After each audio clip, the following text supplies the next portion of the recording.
Są takie dwie osady pochodzące ze starożytnych czasów, o których słyszał chyba każdy Polak. Pierwsza z nich to nieustraszona wioska Galów. Asteryksie, dlaczego jesteśmy Galami?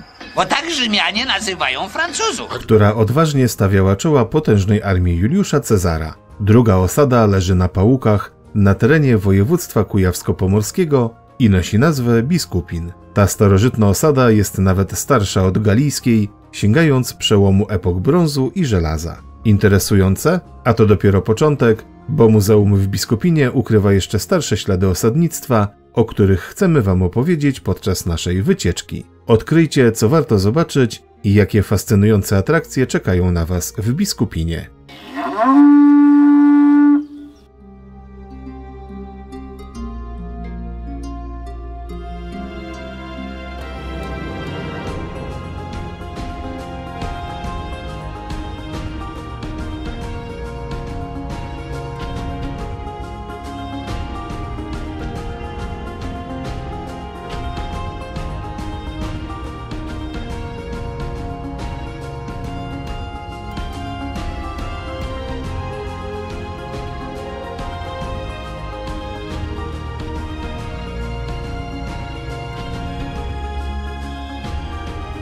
Muzeum Archeologiczne w Biskupinie to niezwykłe miejsce o międzynarodowej renomie. Jest uznawane za jeden z największych i najlepiej rozpoznawalnych rezerwatów archeologicznych w Europie, co sprawia, że jest tak popularne. Istnieją przynajmniej dwie kluczowe przyczyny. Po pierwsze, w Muzeum w Biskupinie odnajdziemy fascynujące rekonstrukcje in situ, czyli dokładnie tam, gdzie odkryto oryginalne artefakty. Dzięki temu to, co obecnie możemy podziwiać w muzeum, faktycznie stanowiło część życia sprzed tysięcy lat. To wyjątkowe miejsce, które przenosi nas w odległą przeszłość. Po drugie, Muzeum w Biskupinie jest jednym z nielicznych miejsc w Europie, gdzie można zobaczyć kilka osad z różnych epok, datujących się nawet kilka tysięcy lat wstecz, a wszystko na jednym obszarze. To jak podróż przez czas, umożliwiająca poznanie niemal całej prehistorii Polski, od ery kamienia aż do wczesnego średniowiecza. A wszystko to bez konieczności wyjeżdżania z Biskupina. Od 1994 roku Półwysep Jeziora Biskupińskiego wraz z okolicami został zasłużenie uznany za pomnik historii ze względu na jego szczególną wartość dla dziedzictwa kulturowego oraz znaczenie naukowe i dydaktyczne. Jeśli jesteś pasjonatem archeologii, historii Polski lub fascynujących podróży w czasie, odwiedzenie muzeum w Biskupinie będzie niezapomnianym doświadczeniem. Odkryj tę unikalną kolekcję i zanurz się w zapierającym dech w piersiach świecie naszych przodków.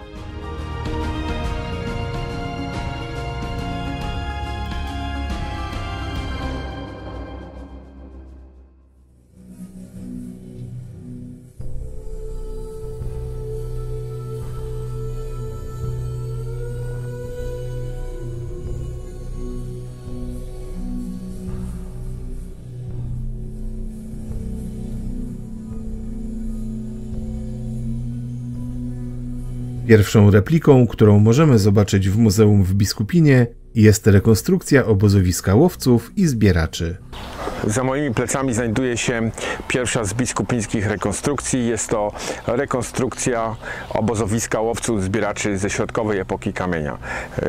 Na naszych ziemiach, na terenie współczesnej Polski, mniej więcej 7, 8, 9 tysięcy lat temu żyli ludzie, którzy nie potrafili jeszcze uprawiać roli, ani nie hodowali zwierząt. Wszystko, co posiadali, czym się żywili, to, co stanowiło podstawę ich egzystencji, to były dary lasu. Polowali, łowili ryby, zbierali dziko rosnące rośliny. Żyli w obozowiskach, które, jak przypuszczamy, mogły być usadowione w jednym miejscu przez 2 czy góra 4 sezony. Następnie po wyeksploatowaniu zasobów okolicznego środowiska przenosili się na inne miejsce. Nie było z tym problemu, bo ludzi było wtedy bardzo mało, miejsca było dużo, więc szkody, jakie ponosiło środowisko naturalne, były naprawdę niewielkie i przyroda szybko się regenerowała po ich odejściu.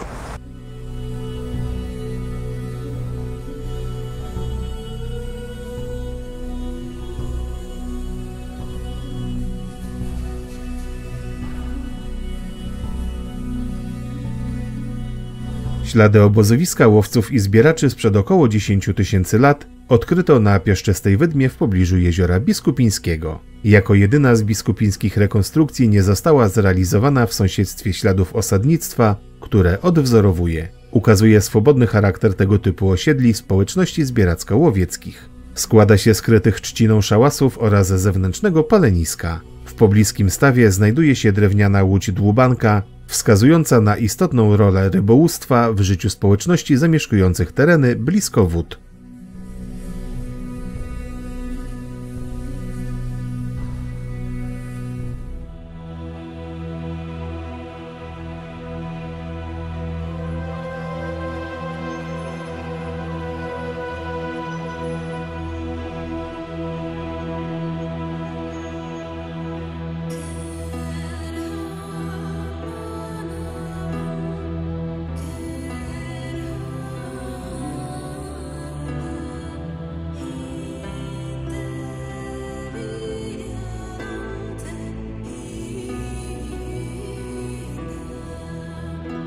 Po łowcach, zbieraczach przyszedł czas na pierwszych rolników, którzy pojawili się na naszych ziemiach mniej więcej 7000 lat temu.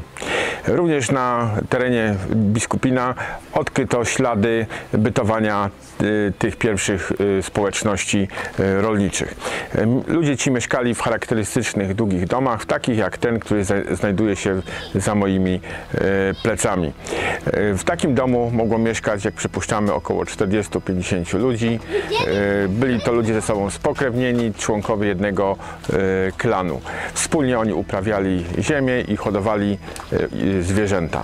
Dali oni pszenicę, jęczmień, rośliny strączkowe. Ze zwierząt hodowali bydło, trzodę chlewną, kozy oraz owce.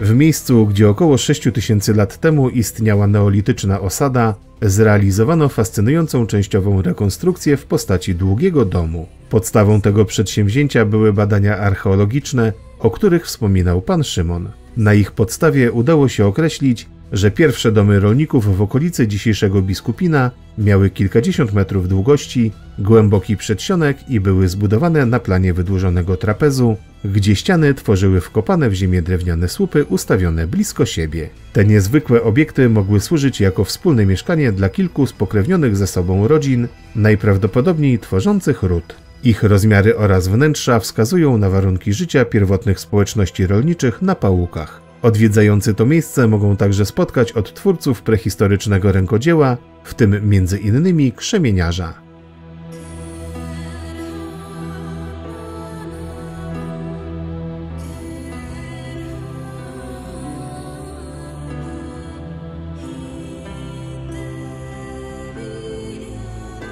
W osadzie znajduje się źródełko wody, które powstało mniej więcej 6000 lat temu, w czasie kiedy tutaj funkcjonowała ta oryginalna wioska pierwszych rolników. Ludzie ci potrzebowali wśród rozlicznych surowców m.in. glinę, która służyła im do lepienia garków oraz jako materiał konstrukcyjny.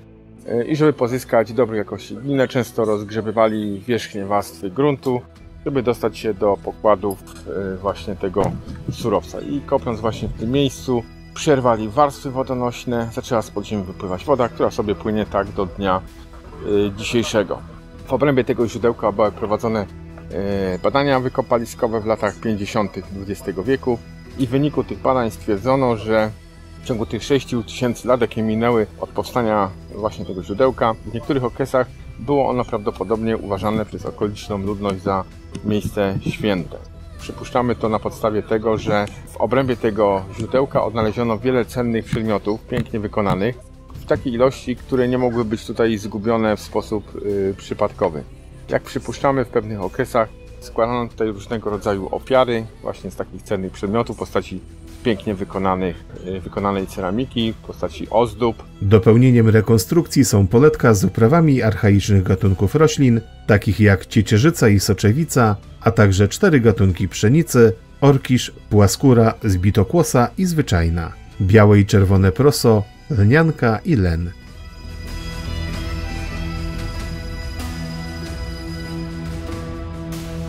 Jeśli podoba Ci się nasz film, proszę zostaw łapkę w górę oraz rozważ subskrypcję kanału i włączenie powiadomień.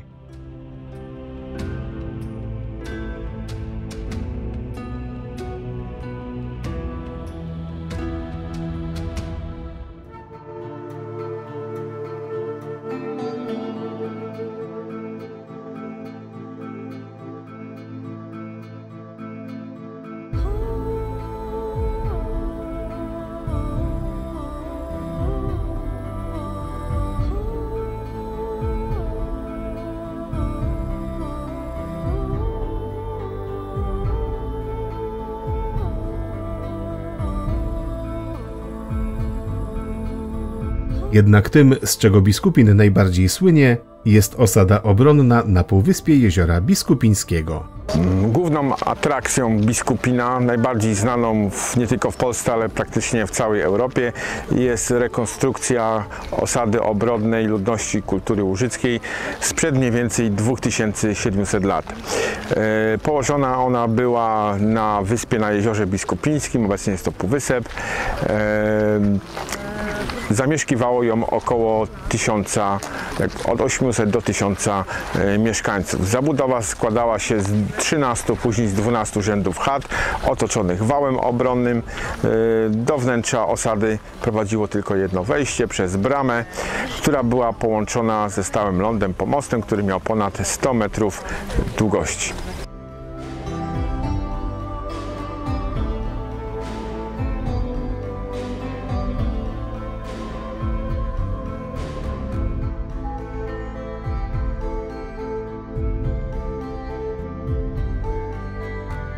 Od wieków w okolicy Jeziora Biskupińskiego krążyły legendy o domach zatopionych w wodach. Te mityczne opowieści o tajemniczych pałacach, zatopionych miastach i ukrytych skarbach przyciągały uwagę lokalnej społeczności. Jednak w 1933 roku wszystko się zmieniło. Dzieci pasące krowy na pobliskiej łące natknęły się na coś niezwykłego. Zaostrzone drewniane pale wystające z wody. Okazało się, że to pozostałości starożytnej palisady otaczającej obronną osadę z wczesnej epoki żelaza. Natychmiast powiadomiły o swoim odkryciu miejscowego nauczyciela Walentego Schweitzera, który podczas wycieczki szkolnej potwierdził autentyczność znaleziska. Schweitzer starał się zainteresować lokalnych włodarzy odkryciem, ale ze względu na wielki kryzys panujący w tamtych czasach, jego próby spotkały się z obojętnością. Dopiero po skontaktowaniu się z poznańskim profesorem archeologii Józefem Kostrzewskim sprawa nabrała tempa.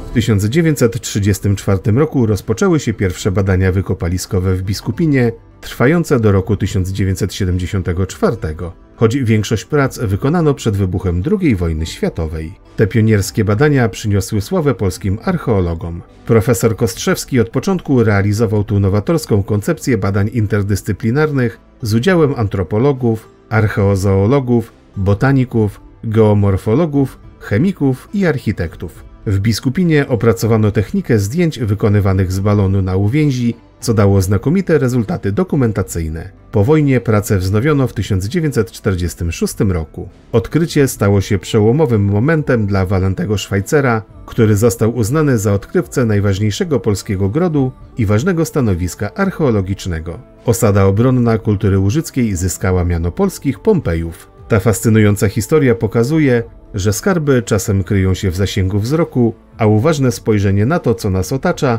może prowadzić do odkryć, które przekształcają naszą wiedzę o przeszłości. Jezioro Biskupińskie i jego ukryte tajemnice stanowią niezwykły kawałek historii Polski.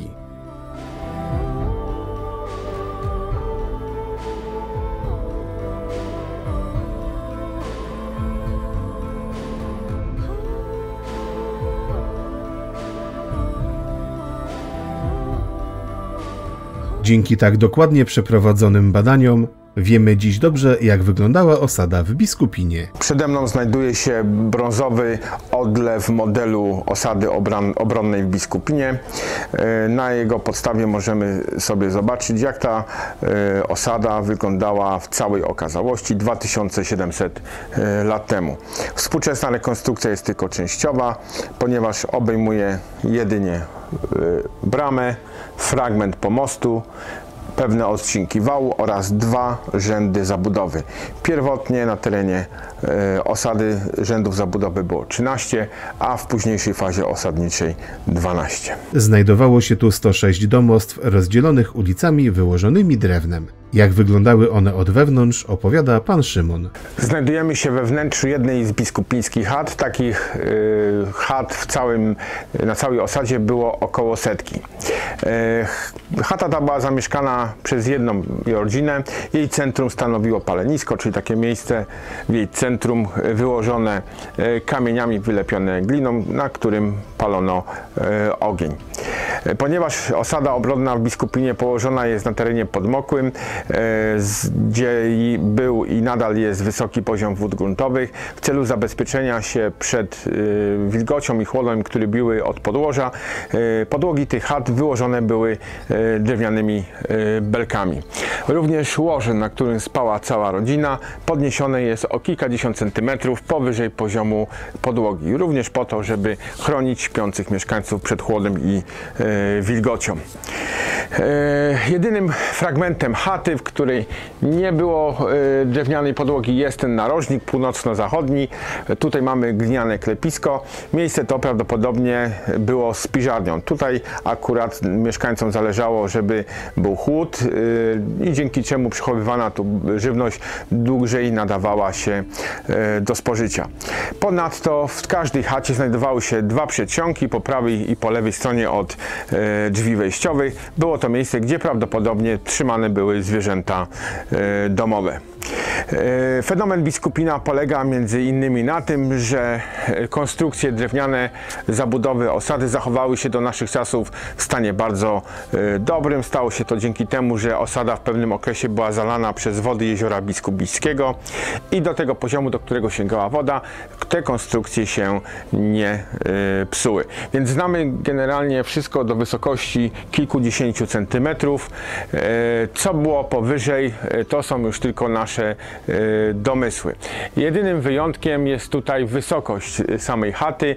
Wiemy, że kalenica chat znajdowała się na tej wysokości, na której została ona zrekonstruowana. Wiedzę tą posiadamy dzięki temu, że jeden z takich filarów podtrzymujących konstrukcję dachu zachował się w pozycji horyzontalnej i został odkopany w czasie badań archeologicznych. W czasie, kiedy osada była już powoli zalewana przez wody jeziora Biskupińskiego, jej mieszkańcy często wykorzystywali drewno rozbiórkowe do sztucznego podwyższania poziomu podłóg i poziomu ulic wewnątrz osady i użyto m.in. jednego z takich filarów, który właśnie w pozycji horyzontalnej, poziomej zachował się do naszych czasów. W chatach prezentowany jest wystrój i wyposażenie charakterystyczne dla przełomu epoki brązu i żelaza. W czasie sezonu można tu spotkać rekonstruktorów odzianych w stroje nawiązujące do ówczesnych realiów, opowiadających o życiu sprzed około 2700 lat.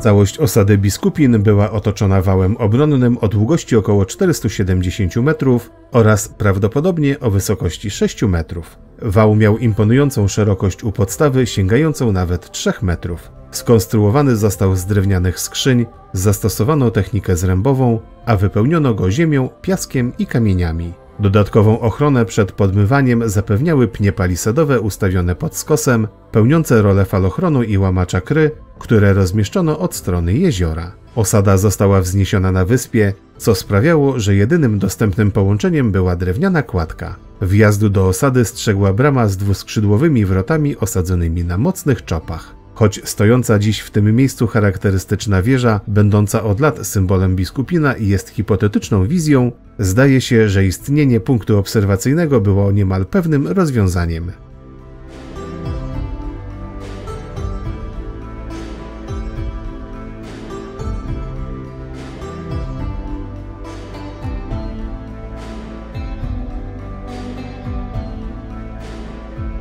Gród w Biskupinie, zamieszkiwany w szczytowym okresie rozwoju przez od 800 do 1000 mieszkańców, został opuszczony około VI wieku przed naszą erą, po około 150 latach użytkowania. Wydaje się, że decyzja ta była wynikiem zmian klimatycznych w tej części Europy oraz intensywnego wykorzystania środowiska naturalnego. Stopniowe podnoszenie się poziomu wód gruntowych i jeziora spowodowało zalanie biskupińskiego grodu na przeszło 25 stuleci.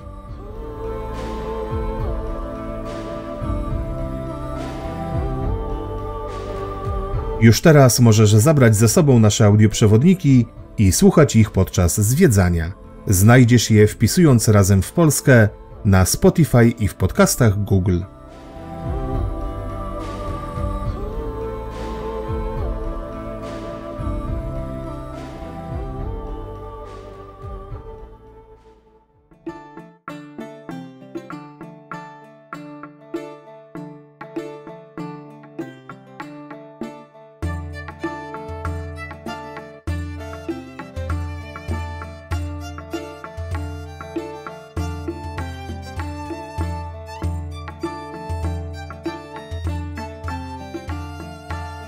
Na obszarze Biskupina odkryto, tuż przed II wojną światową, również ślady osadnictwa wczesnośredniowiecznego. Bardziej szczegółowe badania przeprowadzono jednak dopiero po wojnie. W trakcie tych badań odsłonięto pozostałości kamiennych palenisk, które pozwoliły zinterpretować układy wioski istniejącej w X-XI wieku jako osady usługowo-rzemieślniczej, gospodarczo związanej z niewielkim gródkiem działającym wówczas na Półwyspie Biskupińskim.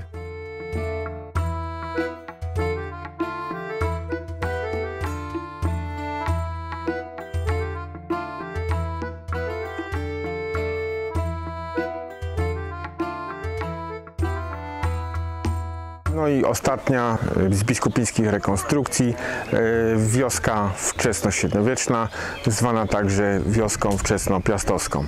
W czasie, mniej więcej w tym samym czasie, kiedy w Gnieźnie, które jest oddalone od Biskupina o około 40 km, rządzili nasi pierwsi władcy, czyli Mieszko I i Bolesław Chrobry, osadnictwo rozwijało się również w tym miejscu. Na terenie dawnego grodu ludności kultury łużyckiej po opadnięciu wód jeziora Biskupińskiego znowu pojawiło się osadnictwo, powstała tam osada półobronna, która była siedzibą miejscowego władcy.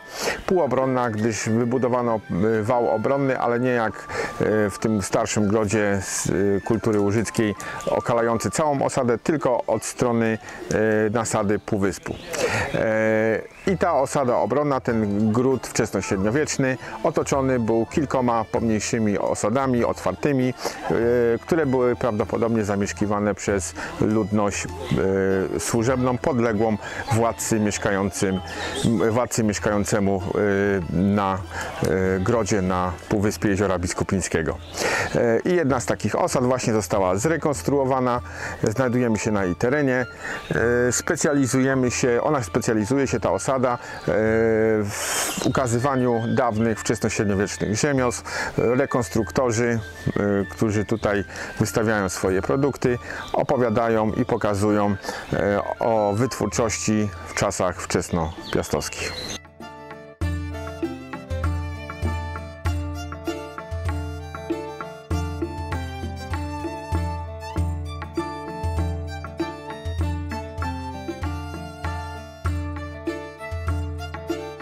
Rekonstrukcja wczesnopiastowskich chat ma kształt osady tzw. owalnicy z placem w środku, otoczonej kilkunastoma domostwami w postaci kurnych chat o wielkości około 25-30 m2, wyposażonymi w palenisko. Znajdują się one w pobliżu jeziora, co sugeruje, że dachy mogły być pokryte trzciną. Wnętrza chat odzwierciedlają codzienne życie i różnorodne dziedziny dawnego rękodzieła, takie jak obróbka skór, rogu, poroża i kości, kowalstwo, garncarstwo oraz produkcja żywności. Szczególnie godnym podziwu jest prezentowany piec chlebowy.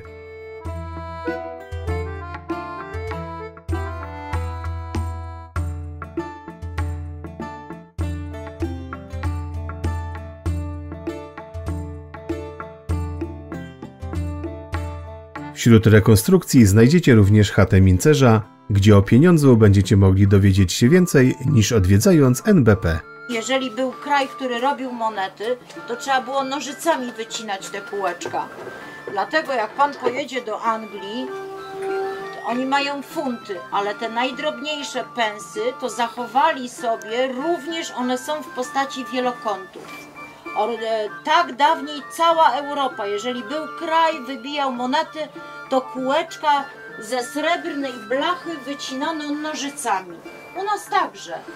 Dlatego monety nie mają jeszcze cyferki ile, bo żeby nimi zapłacić, to trzeba je ważyć. Na wagę one szły.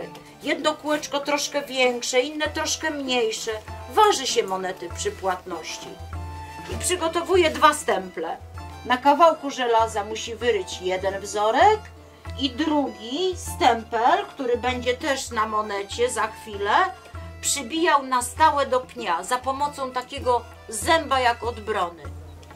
Takim pustym kółeczkiem, w rzeczywistości wielokątem ze srebra, zakrywa tą dolną pieczęć przymocowaną do pnia. Stemplem górnym przykrywa całość. I żeby to była moneta, musi ją wybić, a dzisiaj tłoczone tak na prasach elektrycznych. Jedno uderzenie młotkiem musiało wystarczyć. Nie znaleziono monety, którą mincerz poprawiał.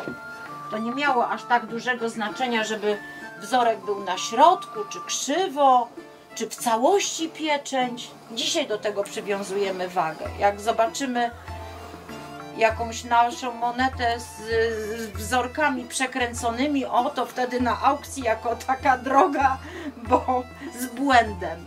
A dawniej każda moneta była na tej zasadzie wybijana, każda była inna. Przy okazji wizyty u mincerza możecie wybić sobie jedną z prastarych monet.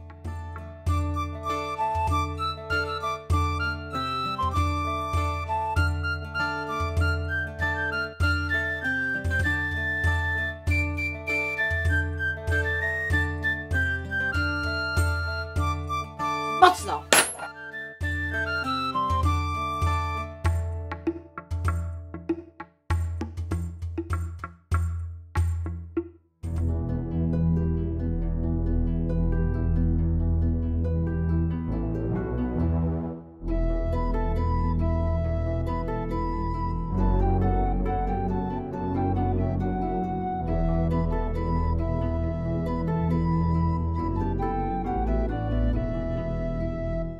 W trakcie spaceru po rekonstrukcjach osad biskupińskich warto odwiedzić wystawę znajdującą się w pawilonie muzealnym. Ekspozycja ta przedstawia fascynującą historię Biskupina od czasów łowców-zbieraczy, przez epokę pierwszych rolników, aż do czasów budowy słynnej osady obronnej na półwyspie Jeziora Biskupińskiego wraz z wczesnym i późnym średniowieczem. Wśród prezentowanych eksponatów znajdują się zabytki archeologiczne pochodzące z badań wykopaliskowych zarówno w Biskupinie, jak i jego okolicach. Przy pawilonie muzealnym znajdują się rekonstrukcje 2 grobów skrzynkowych datowanych na V wiek przed naszą erą. Te wyjątkowe znaleziska ilustrują szczególny obrządek grobowy polegający na umieszczaniu urn z prochami zmarłych w rodzinnych grobowcach zbudowanych z kamiennych płyt.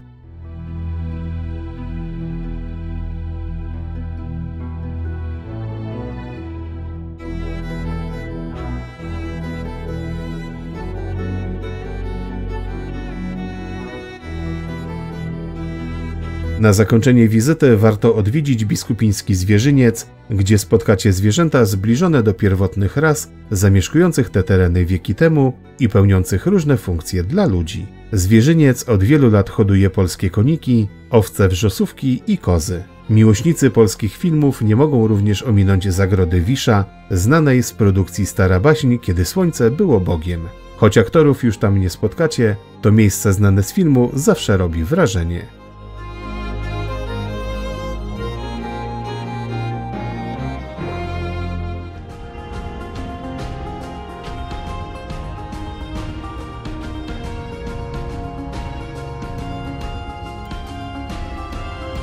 Dziękujemy, że obejrzeliście cały film. Proszę zostawcie łapkę w górę, piszcie w komentarzach o waszych wrażeniach, podzielcie się nim ze znajomymi i pamiętajcie o subskrypcji.